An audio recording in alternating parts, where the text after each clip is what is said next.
Use 29 and lecture 29।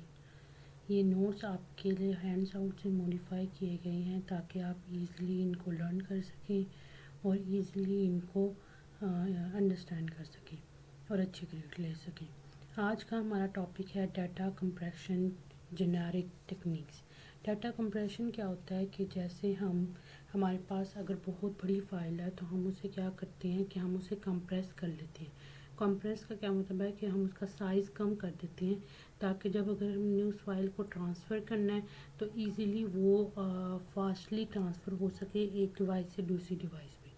अब उसको compress कैसे किया जाता है इस लेक्चर में हमने उसकी टेक्निक्स को देखना है। तो पहले इसकी दो कैटेगरीज होती हैं, एक होता है लॉसलेस, एक क्या होता है लॉसी।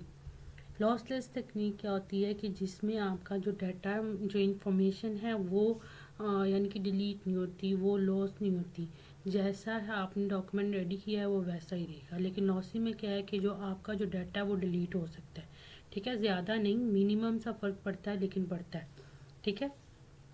ऑडियो और इमेज दोनों की बात हो रही है इस तरह। फर्स्ट टेक्निक है आपकी रन लेंथ इनकोडिंग। इसमें क्या होता है कि हम क्या देख लेते हैं कि आपका जो टेक्स्ट है या टेक्स्ट है उसमें क्या है कि ऐसी कौन सी चीज़ है जो बार बार रिपीट हो रही है, ठीक है। जैसे हमने फॉर एग्जांपल ए को हमने असाइन कर दिया 1, अगर वो बार बार रिपीट हो रही है तो उसको हम क्या करेंगे, हम उसको 1 लिख देंगे। अब हमने उसमें ये 1 1 1 नहीं लिखेंगे, अगर वो 22 टाइम्स आ रहा है 1 एक साथ तो हम उसे लिख देंगे 22 टाइम 1 है। फिर अगर फॉर एग्जांपल आगे ओ है जिसको हमने 0 साइन किया हुआ है तो हम आगे कहेंगे कि 10 टाइम ओ है और फिर 10 टाइम 1 है, ठीक है। इस तरह हम क्या करते हैं कि जो सीक्वेंस हमारा बार बार रिपीट हो रहा है उसको हम एक बिट साइन कर देते हैं और हम नंबर ऑफ बिट सिर्फ लिख लेते हैं उस पर। हम उस बिट को बार बार यानी कि उसको बार बार हम रिपीट नहीं करते, ठीक है। जैसे आप एग्जांपल दी हुई है कि less space is required to indicate that a bit pattern consist, जैसे उधर एग्जांपल के 253 वंस हैं पहले, फिर 118 जीरोज हैं और फिर 87 वंस हैं, यानी कि 453 बिट्स पे है वो पूरा जो डॉक्यूमेंट है। और उसमें से क्या है कि पहले 253 वंस हैं, फिर 118 जीरोज हैं और फिर 87 वंस हैं। ये कौन सी है, ये लॉसलेस टेक्निक है कि इसमें क्या होता है कि जो आपका डाटा है वो लॉस नहीं होता, जैसा आपने उसे क्रिएट किया है वो वैसा ही रहेगा, ठीक है।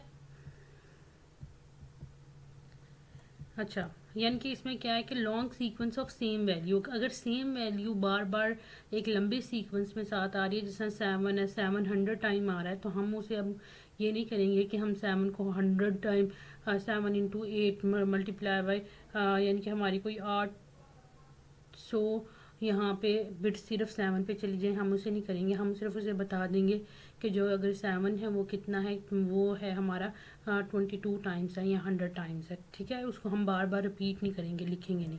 नेक्स्ट आपका फ्रीक्वेंसी डिपेंडिंग इनकोडिंग। इसमें क्या होता है कि इसमें जो हमारे ज़्यादा आ रहे हैं नंबर्स हम उनको कम बिट असाइन करते हैं और जो हमारे कम आने वाले नंबर्स हैं यहाँ अल्फ़ाबेट्स हैं उसको हम ज़्यादा बिट्स असाइन करते हैं, क्योंकि वो बहुत कम आते हैं। इसकी वजह से क्या होता है कि जो हमारा डॉक्यूमेंट का साइज़ है वो लेस हो जाता है। जैसे इंग्लिश में हमारे पास जो कुछ लेटर्स हैं, जिस तरह हमारे पास है जेड क्यू और एक्स, ये कौन से हैं, ये कम आने वाले लेटर्स हैं। और ई टी ए एल ये लिखा हुआ है, ई टी ए एल है ज़्यादा आने वाले, तो हम इनको क्या करेंगे, इनको हम शॉर्ट बिट पैटर्न असाइन कर देंगे, शॉर्ट बिट्स इसको दे देंगे। और जेड क्यू और एक्स को हम क्या कर देंगे, लार्ज बिट पैटर्न दे देंगे, क्योंकि ये कम आते हैं, इनका कम यूज़ होगा, जिसकी वजह से क्या होगा, हमारा जो डॉक्यूमेंट का पैटर्न जो साइज़ है वो कम हो जाएगा। इसका इन्वेंटर कौन है, डेविड हफमैन इसका वो है इन्वेंटर, जिसने इसको इन्वेंट किया था।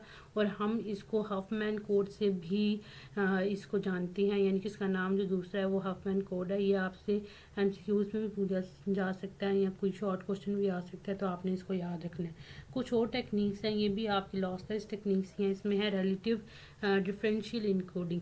इसमें क्या है कि हम जो एक चीज़ अगर सेम है तो हम उसको बार बार सेव नहीं करते, सिर्फ जो उसमें चेंजिंग है सिर्फ वो सेव होती हैं, ठीक है। जैसे आप एग्जांपल ले लें कि वर्ड का डॉक्यूमेंट ले लें, तो अगर आप उसको सेव करती हैं ना तो फर्स्ट टाइम तो वो डॉक्यूमेंट सेव हो गया, अब नेक्स्ट टाइम जो आप उसमें चेंजिंग्स कर रहे हैं तो आप दोबारा से उसको पूरा डॉक्यूमेंट नहीं सेव होगा, सिर्फ जो उसके अंदर आपने चेंजिंग्स की हुई है सिर्फ वो इसके अंदर सेव होंगी, ठीक है। तो इससे भी क्या होता है कि ये क्या है कि ये अगर आप इसमें जो है वो लॉसलेस और लॉसी ये दोनों हो सकता है, डिपेंड करता है कि आपका आउटपुट कैसा आ रहा है, ठीक है। लेकिन जो ऊपर वाली की बात है, ये जो हम कर रहे थे इसमें,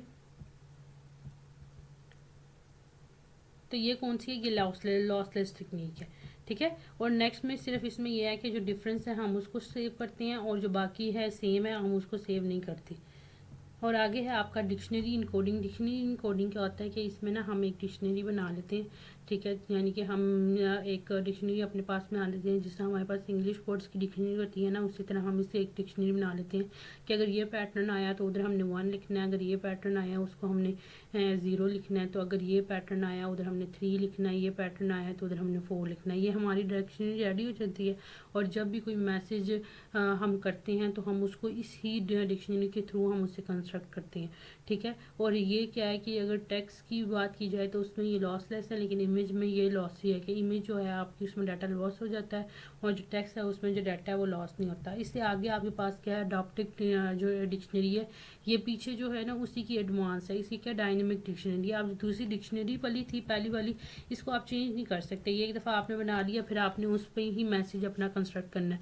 लेकिन अडॉप्टिव डिक्शनरी क्या है कि इसको आप चेंज कर सकते हैं। ये डायनेमिक का मतलब क्या है कि चेंज है, आप इसको वो टाइम के साथ साथ जो न्यू वर्ड्स हैं, न्यू पैटर्न आते जाते हैं, आप उसको भी इसमें ऐड करते हैं और आप उसको यूज़ कर लेते हैं, ठीक है। और इसको हम ये जो है ये इसमें LZ W भी पढ़ेंगे। ये क्या है, इसको भी अनदर पॉपुलर इनकोडिंग, ठीक है। ये जो हम कहते हैं कि हम जो न्यू चीज़ उसमें ऐड कर लेंगे उसको हम कहते हैं LWLZ। अच्छा, इस टेक्निक को हम क्या कहते हैं, LWZ कहते हैं कि जिसमें हम जो अपनी जो डिक्शनरी है उसमें हम जो चेंजिंग्स हैं उसको अपनी चेंजिंग्स को ऐड करते जाते हैं, ठीक है। और इसको हमने यहाँ पे देख लेना है आपने कि इसका स्टार्ट क्या क्या है, लैम्पल जिव वेल्च, ठीक है। और इसके क्रिएटर ये 3 इसके क्रिएटर हैं।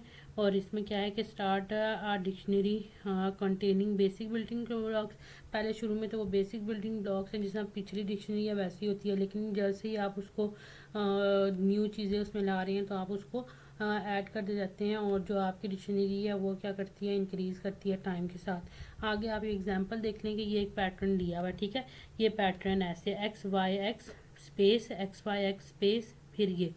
अब हमने क्या किया कि यहाँ पे हमने x को, ये बेसिक डिक्शनरी हमने बना ली कि x को हमने 1 कर दिया, y को 2 और हमने स्पेस को क्या दे दिया है 3, ठीक है। ये बेसिक डिक्शनरी है। अब हम इसे क्या कहते हैं कि ये अब हमने इसको इनकोड क्या कर दिया, 1, x की जगह 1 लिख दिया, y की जगह 2, फिर x की जगह 1 और फिर स्पेस की जगह 3। अब ये जो है ये हमारा जो फर्स्ट वाली है बेसिक डिक्शनरी जो मेथड है इनकोडिंग स्कीम, इनकोडिंग मेथड है ये वो है। लेकिन अडॉप्टिव में क्या है, अब आगे चलें, इसमें हम क्या करेंगे, अब XYZ इस पूरी टर्म को हम 4 दे देंगे, ठीक है। ये अब हमने न्यू ऐड कर दिया अपनी डिक्शनरी में कि ये जो हम देख रहे हैं ये बार बार रिपीट हो रही है ये टर्म, इस पूरी टर्म को हमने 4 असाइन कर दिया। अब शुरू में तो हमने यही लिखना है 1 2, पहला जो है 1 2 1 3 स्पेस। अब हम क्या करेंगे, इस टर्म की जगह 4 और फिर स्पेस की जगह 3। और अब अगर इस पूरे को अगर हमने चेंज करना है तो अब हमारे लिए इजी हो गया, देखिए हम बिट्स इसमें कम हो गई हैं ना। अब 1 हमने इस पे लिखा, 2 y की जगह, x 1 की जगह और फिर 3 स्पेस, फिर 4 इस टर्म का, 3 स्पेस, फिर 4 इस टर्म का 3 स्पेस और फिर 4 इस टर्म का। आप देखें इससे हमारा क्या हो गया कि हमारी नंबर ऑफ बिट्स भी कम हो गई हैं। होप सो आपको अच्छी समझ आई होगी। इंशाल्लाह मिलते हैं नेक्स्ट मॉड्यूल में, तब तक के लिए अल्लाह।